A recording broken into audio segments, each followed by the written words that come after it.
just a little. The candles flickered soft orange over my wine glass. Across from me, my sister adjusted her white lace engagement dress for the fifth time, giggling into her fiancé's shoulder like we were filming a rom-com. But my hands were trembling. I smiled anyway, cleared my throat, and slid the little black envelope across the table. Just something to help you two get started.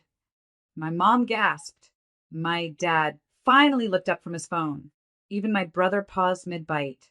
Inside that envelope was a receipt for a $2,000 venue deposit, a fully paid professional photographer, and an $8,000 cashier's check. My sister blinked, then blinked again. "Oh my God," she whispered. For a moment, I saw it, softness in her face. Gratitude, almost awe. Then her fiancé leaned over, peeked inside the envelope, and chuckled. He didn't whisper. He wanted everyone to hear. "Wow," he said, smiling at me like I was an overeager stranger.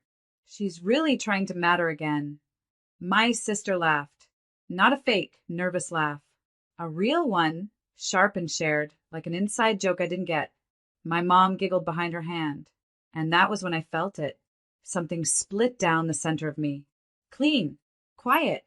I reached for the envelope, slid it back across the table, and tucked it into my purse. They were still laughing when I stood up. "Let me try less," I said, calm as water. And I walked out. I didn't look back.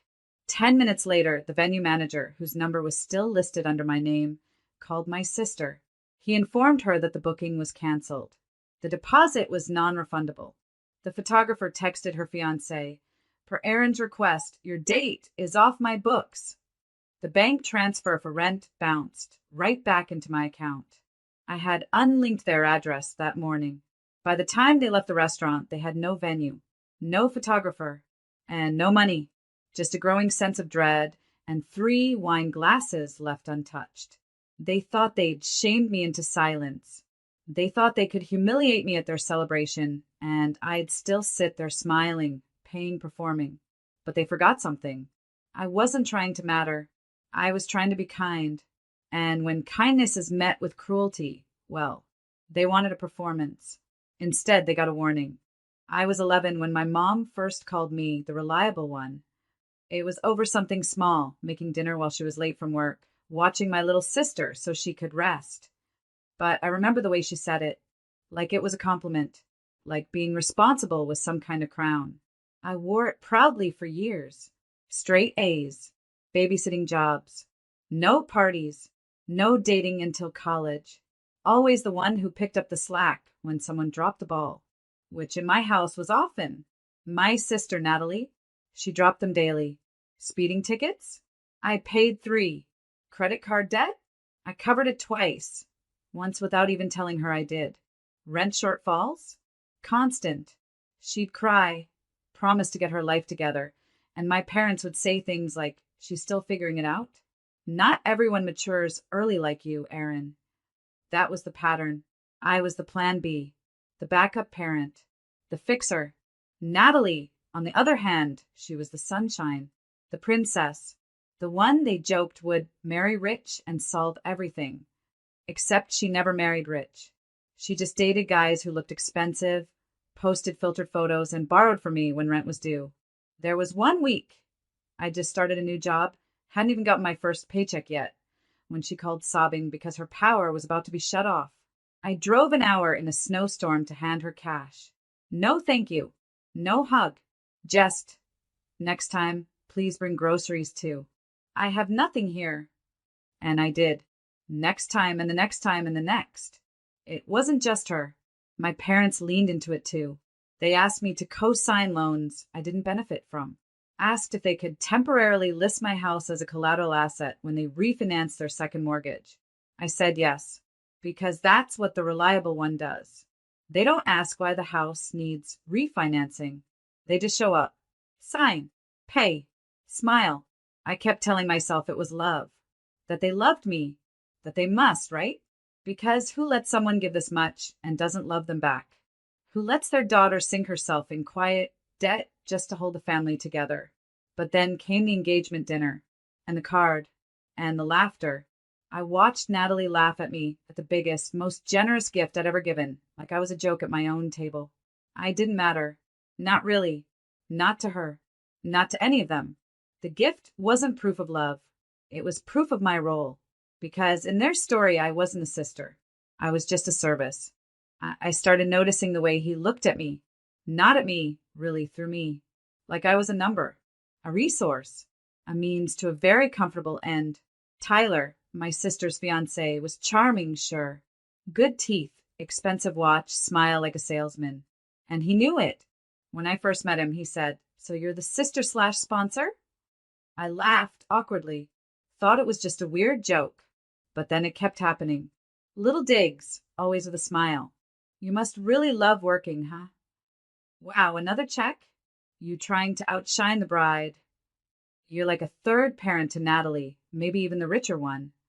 He said these things with a chuckle, a clink of his whiskey glass, like we were friends roasting each other at a party. But it wasn't friendly. It was framing. He knew what he was doing. And my sister? She didn't stop him. She laughed along, egged it on. That's when I realized Tyler wasn't some anomaly. He was a mirror, a perfect reflection of my family's values. Take, joke, belittle, repeat. One night, I came over to drop off an RSVP list Natalie had forgotten at my place. Their apartment was dark, but the front door was cracked. I knocked, then stepped inside.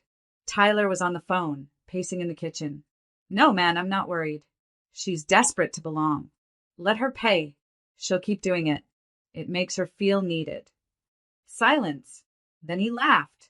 A cold, flat sound. I slipped out before he saw me. I sat in my car for almost an hour, gripping the steering wheel, my heart pounding like a threat. Desperate to belong. Let her pay. I thought about every time Natalie had come to me with a teary voice and a "please, just this one time." Every time Tyler had smirked when I offered to help. Every time my parents had called me amazing right after they asked for something. I wasn't family. I was a fund. This engagement wasn't about love. It was about the optics, the venue, the curated Instagram life. I wasn't the sister giving a gift. I was the ATM keeping the illusion alive. That night, I pulled up my bank statements, looked at every dollar I'd transferred, every time I'd bailed them out, covered rent, bought groceries, paid off bills that weren't mine. It wasn't just the money. It was the expectation. And the worst part? They didn't even try to hide it anymore. Because people don't hide things from objects. They just use them. And I was done being used. Because Tyler didn't love my sister. Not really. He didn't want her. He wanted what I could give her. I didn't yell. I didn't cry. I didn't storm out of that restaurant. Instead, I smiled. And in that smile was every quiet, calculated thing I was about to do. The next morning, I woke up before sunrise, made myself coffee, and started unraveling the illusion piece by piece. First, the venue. I called them directly, not the coordinator. Set an in-person meeting. When I arrived, I brought all the receipts, ID, bank records, proof the deposit was from my account, under my name with my signature on every line. The manager, a woman named Carla, looked at me and said, "You still want the date reserved?" I paused, then smiled. "Yes, but no one else is authorized to change or access anything, not even the couple." Carla nodded. "Understood." Step 2, the photographer. He was a friend of a friend, a talented guy I'd paid in full to secure his time. I called him, explained the situation vaguely, and said I might cancel. He didn't ask questions, just said, "You gave me a good rate. I'll hold off booking anyone else. But your contract is your call." Then came the big one, the money. I went to the bank, sat down with an advisor, told them the $8,000 was technically a gift, but I wanted legal protection in case things turned complicated. They helped me file a notarized statement. Gift pending on conditions not yet fulfilled. No shared counts. No co-signed anything. In short, nothing traceable. Nothing owed. I was done being their safety net. Done being their plan B. From the outside, though, you'd think I was planning the royal wedding. I kept replying to Natalie's texts. Kept saying things like, "So excited," and "You'll be the most beautiful bride," She ate it up. Tyler sent me a meme once, a joke about rich ants funding chaos. I didn't even respond because the party they were planning, it wasn't real. The venue, mine to cancel. The photographer, already fading. The $8,000, sitting in a different account now, untouched, protected, but I let them build it anyway. The Instagram posts, the floral Pinterest boards, the endless group chats about signature cocktails and bridesmaid shades. I watched them get drunk on fantasy, watch them climb higher and higher into their storybook. Because here's the thing about revenge. You don't need to push people off a cliff. Sometimes you just have to step back and let them fall. The restaurant was upscale, dim lights, ivory tablecloths, gold-trimmed menus. One of those places where the server refills your water after every sip. I wore navy. Simple, classic, forgettable. Because tonight wasn't about me. At least, not to them. It was Natalie and Tyler's engagement dinner. The soft launch of their new identity as a power couple. My parents were glowing. My brother flew in just to play favorite. The table was buzzing with future plans. The venue, the bridal shower, the honeymoon in Cabo. All ideas they assumed I'd be funding. I smiled through all of it. Played my part. The generous sister. The reliable one. And when dessert was cleared, I stood up and said, I have something special for you both. I reached into my bag, pulled out the envelope, and placed it gently in front of them. The gold trim glinted under the chandelier. Everyone leaned in. Inside was the full breakdown. Paid in full venue deposit, a signed contract from a top-tier photographer, and an enclosed check for $8,000 made out to Natalie. Gasps. Even Tyler looked impressed. My mother clutched her chest. For a moment, a brief, flickering moment, I saw something close to gratitude in Natalie's eyes. And then Tyler leaned in, glanced at the card, and said it. Wow, she's really trying to matter again. He said it like a joke, but he said it loud enough for the whole table to hear. My sister laughed. Not politely, not nervously. She laughed like it was hilarious. My father looked down at his drink. My mother said nothing. I picked up the envelope, slid it back into my bag, looked around at the people I had supported, paid for, protected. Then I said calmly, let me try less. And I walked out. No shouting, no tears, no last words. I walked into the quiet evening air and let the door shut behind me like a gavel. 10 minutes later, I was in my car when my phone buzzed. Natalie, 7 missed calls. Mom, 2 missed calls. Tyler, 1 text. What the hell did you do? And then a voicemail from Carla at the venue. Hi, just confirming the cancellation as requested earlier this week. The deposit has been released. We've voided the event date. Let us know if you need anything else. Then the texts came like fireworks. Natalie, you canceled the venue? Mom, call me now. Tyler, you messed up everything. Is this some kind of joke? Natalie, where's the photographer? They're not answering. Mom, the rent didn't go through this month. Did you change something? Yes. Yes, I did. The deposit? Refunded. The photographer? Never confirmed. The $8,000? Back in my name. The rent? No longer my responsibility. They weren't just embarrassed. They were exposed. Because this whole time, they thought I was trying to earn love. Desperate for attention. Begging for approval. They were wrong. I wasn't desperate. I was done. And when I left that restaurant, I didn't raise my voice. I raised the stakes. The backlash came fast. Angry calls. Bitter voicemails. A family group chat that lit up like a forest fire. How could you embarrass her like this? You humiliated your sister in front of everyone. After everything she's done for you? Everything she's done for me? Right. But I stayed silent. I didn't reply, didn't explain, because the collapse had already started. First, the photographer posted an open date announcement, same day as the wedding. Sudden change of plans, he wrote. Now booking. Then came the venue update. A luxury wellness brand had snagged the date. Full buyout. Non-refundable. Gone. Tyler called me. I let it go to voicemail. You think this is funny? You made your sister look like a beggar in front of her friends. We've been scrambling all day. You better fix this." I didn't fix it. Instead, I blocked his number. That night, Natalie's Instagram went private. She deleted half the wedding posts. "Change of plans," her caption said, followed by a heart emoji that didn't fool anyone. But the worst was still coming. The landlord called them, said the rent check bounced. When Natalie told them I'd always handled it, he said, "Well, not anymore, she doesn't." They were 2 months behind and hadn't even known. Turns out when you build your whole life on someone else's effort and they stop trying, everything starts to fall apart. Tyler's friends started whispering. One of them leaked a screenshot, him bragging in a group chat, calling me the financial buffer. He became the punchline. A man who couldn't afford a wedding without his fiancée's older sister. Sponsors backed out. Venue gone. Vendors gone. Wedding canceled. And so was the engagement. I didn't hear about it from them. I heard it from a mutual friend who worked in event planning. "Tyler walked out," she whispered. Said Natalie wasn't ready for real life. That everything she had was borrowed.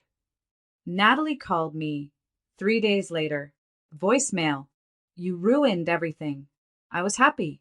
He was the one. And you made him think I was pathetic." Long pause. "I needed you. And you vanished." I stared at the screen. No reply. Because she wasn't wrong. She did need me. But only to clean up. Only to fund, fix, or forgive. I gave them everything once. My money. My time. My silence. This time I gave them nothing. And it broke them. For the first time in my life, the silence felt like mine. No guilt. No obligation. No waiting for someone to need me before I felt like I had a place. The phone stopped ringing after a while. The messages turned from rage to guilt to silence. I didn't block them all, I just muted the noise. The absence was peaceful. I moved to a smaller apartment. Cheaper. Cozier. Mine. With the money I would have spent on a wedding I wasn't invited to, I started something small, a mentorship program for girls from homes like mine. We met in borrowed spaces at first. Coffee shops. Community rooms. Libraries. They didn't need thousands of dollars. They needed someone who'd been there and made it out. Every time one of them said, "I thought I was the only one," I remembered why I walked away. Why I had to.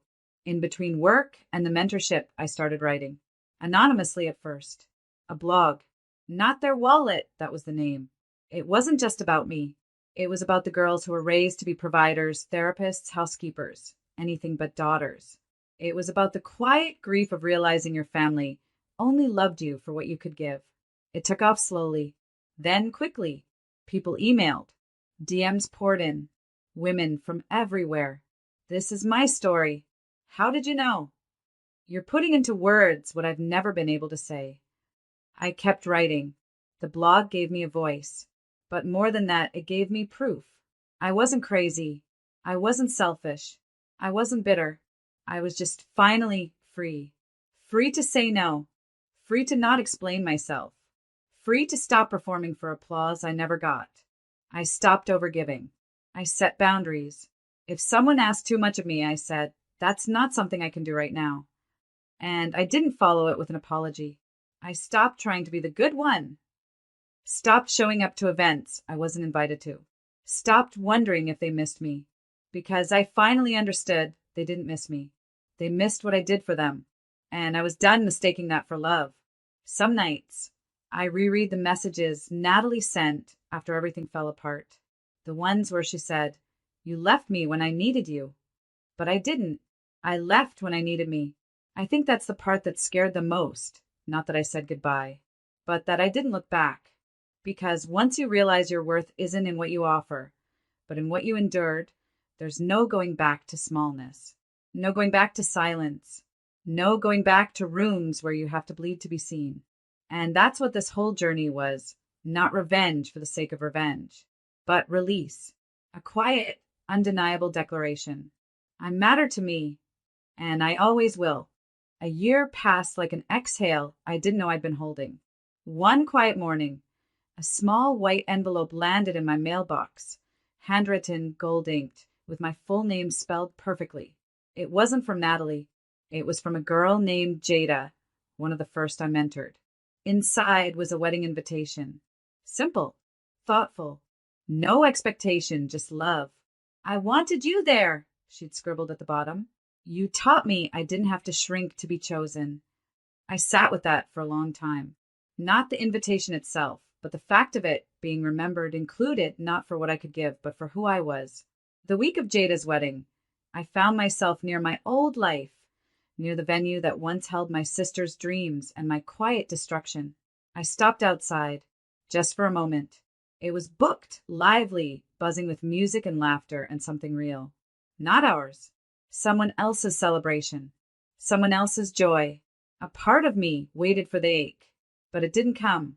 Across town, I heard Natalie had moved back in with our parents. The wedding never happened. Tyler moved cities. Their Instagram profiles were curated silence, aesthetic quotes, and blurry coffee cups that didn't hide the unraveling. They never reached out again. Not really. There were no apologies, no reckoning, no healing talks over coffee. And that's okay. Closure didn't come from them. It came from walking past the place where I'd once handed over my heart, gift-wrapped and ignored, and realizing I wasn't mourning it anymore. That venue? It wasn't mine to grieve, because I was never supposed to be standing on that stage. I was just the scaffolding, the backstage crew, the person who paid for the lights and got told to dim them. They built their stage on my generosity, but I was never part of their play. Now, I write my own.